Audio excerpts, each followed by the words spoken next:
Donc aujourd'hui, la vraie question, il me semble, est avons-nous besoin et ou envie d'un poste de travail? Et c'est certainement en répondant à cette question que nous trouverons la solution. Alors on va déjà essayer d'identifier le besoin. Depuis que l'homme est action et réflexion, c'est-à-dire depuis sa bipédie en gros, il invente des outils lui permettant de lui simplifier la vie.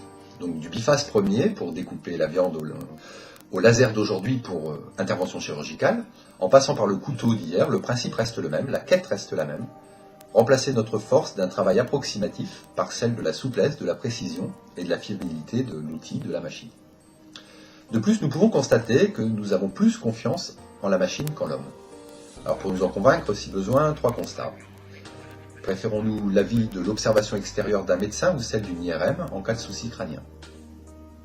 L'approximation de l'avis d'un commandant de bord, d'un pilote d'avion qui estime l'altitude ou la lecture par un radar Doppler. Une balance ou la pesée de la main du boucher pour savoir le poids et donc le prix de ce que vous achetez. Donc l'outil, c'est plus de précision pour plus de confiance. Eh bien la bonne nouvelle, c'est que nous avons réussi. Aujourd'hui, nous possédons des outils suffisamment fiables pour nous remplacer à la tâche.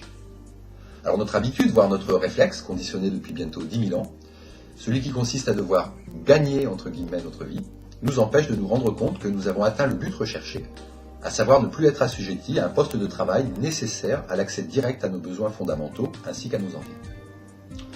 Sachant qu'en plus, nous n'aimons pas l'activité poste de travail. Pour info, il y a une enquête de menée avec une étude réalisée par un monsieur qui s'appelle Federico Pistono, qui est journaliste et entrepreneur social, dont on parle beaucoup ces derniers temps, où l'on apprend que 80% des gens n'aiment pas leur travail.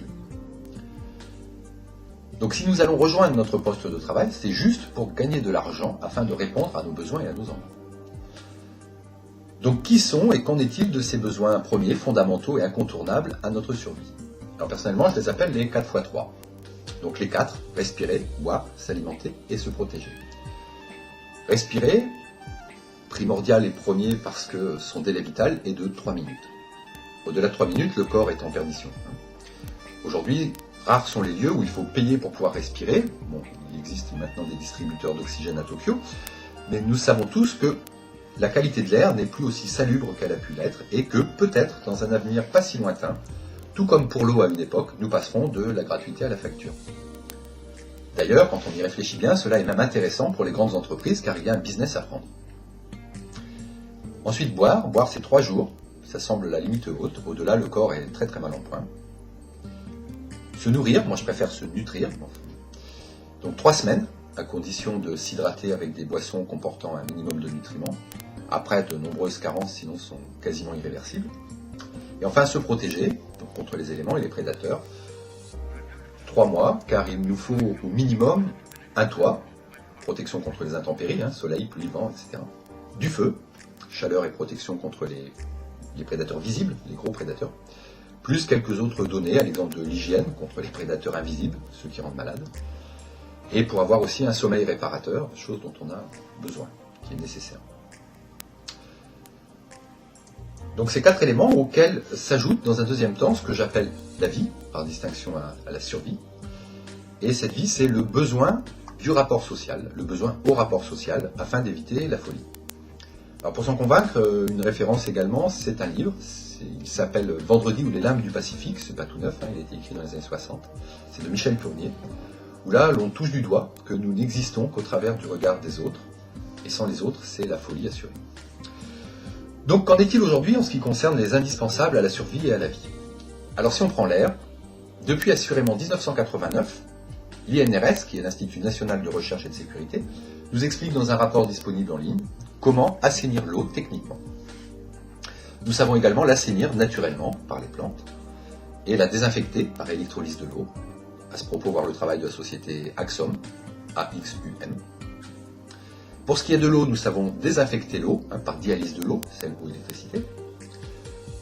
Nous savons également la désinfecter par filtre chimique ou naturel, on retrouve encore nos plantes, en produire à partir de l'air et la désaliniser.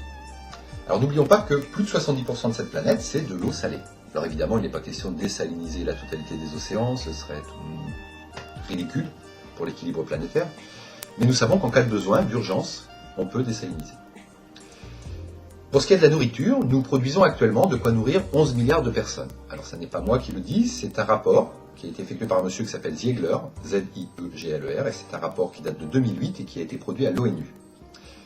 Ce rapport est disponible en ligne et il existe également des vidéos où il est expliqué qu'aujourd'hui, on produit suffisamment pour 11 milliards, mais que pour des raisons de profit, on préfère supprimer, brûler, détruire ce que l'on appelle des excédents afin de garder le coût des produits, le fonctionnement du marché économique financier. Donc nous disposons également de différents savoirs, par l'exemple de la permaculture, où l'on peut même se permettre de se passer de la terre arable.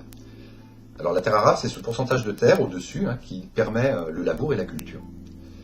Donc on sait produire des fruits et des légumes par un système par exemple qui s'appelle l'hydroponie, où il suffit d'avoir de l'eau et des nutriments. Nous n'avons pas forcément besoin de tout cultiver sur la terre. Et depuis 2013, la viande peut être produite à partir de cellules souches, ce qui signifie que nous savons désormais cultiver de la viande, donc on peut non seulement éviter de tuer un cœur qui bat, mais également en termes de surface, on peut économiser de l'espace, puisque nous n'avons plus besoin de faire paître des animaux. Alors pour la protection et la lutte contre les éléments naturels, nous savons, et depuis fort longtemps, y faire face. On sait construire des maisons et on savait s'abriter dans des cavernes depuis très longtemps.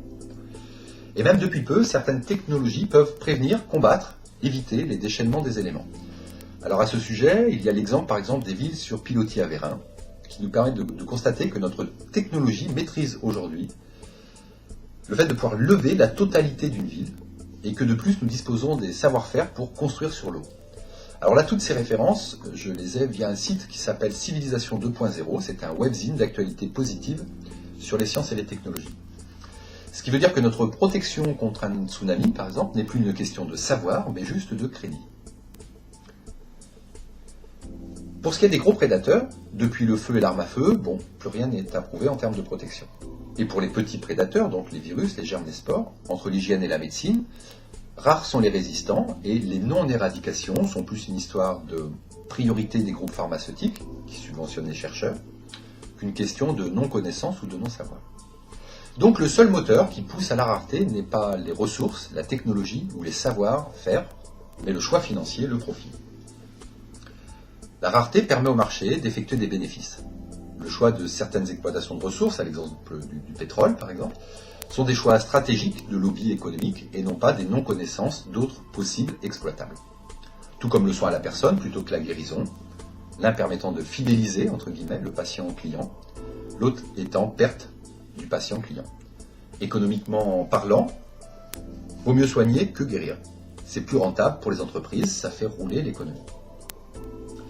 Donc dans tous les cas inhérents aux quatre fondamentaux, nous pourrions, grâce à la technologie, et à la condition de ne plus être dans une logique financière qui ne peut être basée que sur le profit, nous pourrions remplacer le poste de travail, même si pour le moment quelques détails sont encore à ajuster. Pour ce qui est du rapport social, donc le rapport à la vie, nous savons tous qu'il n'y a pas besoin d'un emploi pour côtoyer du monde. Le tissu associatif en est une preuve. Plus d'un quart des Occidentaux sont bénévoles dans une association, toute génération, origine et revenus confondus. Alors là, la référence, c'est le site gouvernemental français sur les associations. Ce qui nous démontre que cette quête est désintéressée au sens financier, donc en son sens poste de travail, mais intéressée en son sens bien-être d'autrui. Ce qui nous amène à l'envie, c'est-à-dire que souhaitons-nous donner comme sens, entre guillemets, à notre vie? De quoi avons-nous envie? Si nous n'étions plus obligés d'aller travailler pour gagner de l'argent, deviendrions-nous fainéants ou épanouis dans l'exécution de ce que nous aimons faire? Alors pour répondre, un fait historique. Lorsque la France est passée de 39 à 35 heures de travail hebdomadaire, deux disciplines ont explosé, le jardinage et le bricolage. C'est à cette époque que les grandes marques de ces deux domaines ont fleuri de partout. Vous les connaissez, c'est Monsieur Bricolage, Bricorama, Jardiland, Truffaut, etc. Je ne reviendrai pas sur la vie associative dont je viens juste de parler. Et également, il a été constaté une influence non négligeable vers des structures telles que les universités du temps libre, les cours en général. Ce qui amène à cette question, quelles évolutions neurocognitives, quelles réalités émergeraient si nous disposions de notre temps sans souci de survie et de vie, sachant que nous naissons tous artistes et chercheurs, comme dit au début, créatifs. Alors nous avons besoin en fait de trois nécessités pour donner un sens à notre vie, pour réaliser nos créations. Il nous faut une vision, un projet, des ressources naturelles et technologiques, et des connaissances, des savoirs. Sommes-nous aujourd'hui en carence d'une de ces trois nécessités? Ben, nous venons de voir tout le long de ce communiqué que non. Donc plus simplement, si je vous disais, tu n'as plus à te soucier du coût des choses pour ta nourriture, ton logement, ton bien-être vital, en résumé pour tes besoins et tes envies, alors prends le temps de souffler un moment et dis-moi ce que tu désires faire. Me répondriez-vous, je ne veux rien faire de ma vie, je veux la passer à regarder la télé du matin au soir? Bien sûr que non. Car dans l'absolu, même si 10% du travail devait perdurer encore quelques années, sachant que nous avons de quoi satisfaire bien plus que nos besoins et nos envies, que les ressources naturelles et technologiques ainsi que les savoirs dépassent nos besoins et nos envies, et que parallèlement la notion de coût disparaît peu à peu, puisqu'avec l'amenuisement du poste de travail, la notion de salaire, d'entrée d'argent se raréfie, et que par voie de conséquence, il se met en place des systèmes de partage, comme le covoiturage, la colocation, etc., des systèmes de prêt et même des systèmes de dons. Nous avons maintenant des dons d'objets en ligne, ou en marché gratuit, comme les gratiférias, des dons de nourriture, à l'exemple des bacs gratuits des incroyables comestibles, des dons de conseils via les réseaux sociaux et autres sites. On voit également réémerger une réappropriation de savoirs non consuméristes, par le jardin personnel, par les soins naturels. Des associations telles que Colibri ou Cocopelli, on le vend en poupe, sur tout ce qui est agriculture. Des réflexions sur un fonctionnement de civilisation basé sur du non-argent ou sur un après-argent deviennent sérieusement crédibles, à l'image de l'économie mondiale basée sur les ressources, initiée par l'organisation internationale The Venus Project. Et parallèlement, avec la dématérialisation par le virtuel, certains objets sont déjà considérés comme gratuits dans l'esprit de toute une génération. Effectivement, les enfants aujourd'hui perdent totalement le réflexe d'acheter de la musique, des films ou de faire développer leurs photos. Donc dans l'absolu, nous ne pouvons que constater que nous sommes arrivés à un point de notre développement où la question qui se pose est: préférons-nous revenir aux conditions de travail des siècles derniers, avec l'abandon des techniques, des savoirs et des acquis de confort et d'hygiène, ou partager un temps de travail de quelques heures par semaine dans des postes non corvéables, puisque les machines gèrent la corvée, en ayant un accès quasi illimité à nos besoins et à la plupart de nos envies. Autrement dit, vivre moins bien en ayant un poste de travail et en étant mal payé, puisque quelle que soit la somme de salaire, elle est toujours inférieure à nos envies. On n'a jamais assez d'argent. Ça, c'est le résultat d'une société basée sur le consumérisme et la frustration, sur l'envie permanente. Ou bien vivre mieux en choisissant les domaines de notre implication durant les quelques heures d'investissement nécessaires au bon fonctionnement de la société, et disposer de notre temps pour réaliser nos envies, nos projets dans un environnement de plus en plus démonétarisé. Alors, est-ce totalement utopique? Voyons de quel autre choix de futur nous disposons.